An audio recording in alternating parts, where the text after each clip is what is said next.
And breaking news, in fact, this is a good news story that we continue to track. Remember, just about yesterday, the Prime Minister, first of all, tweeted about how India is extending the helping hand to a lot of those nations who are in the wait for a vaccine.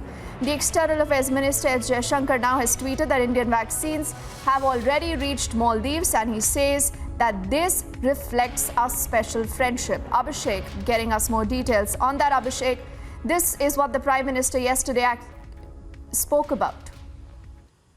Well, yes, Deepthi. In fact, this is, one could say, coming of age of India's contribution in terms of dealing with and fighting the COVID pandemic.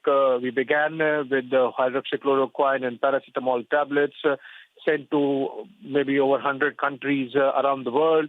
And we really showed how we behave in the Committee of Nations with the responsibility that we behave and the humanitarian aspect that Prime Minister talked about while dealing with this pandemic on global platforms. And now when we have become 4 or 5 of the only nations around the world that have an answer to COVID by way of a vaccine, we are willing to share it. So while the India rollout happened just 3 days back, today is 20th, and we are seeing the vaccines being gifted and given and shared with our neighbors first, and then subsequently, of course, a dozen odd nations that have already demanded. And by the time this really, the whole thing rolls out, pans out, we could expect another 100 odd countries again sharing from India's vaccine development. It's in many ways a contribution of India's scientific community to the great mass of humanity around the world, beginning today with Maldives first, and then Bhutan, our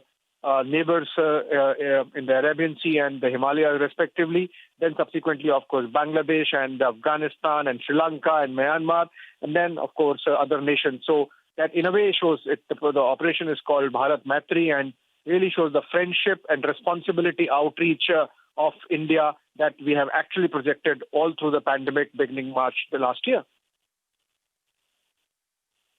Oh yes, and also the soft power India really is. Abhishek, for the moment, thank you for filling us in.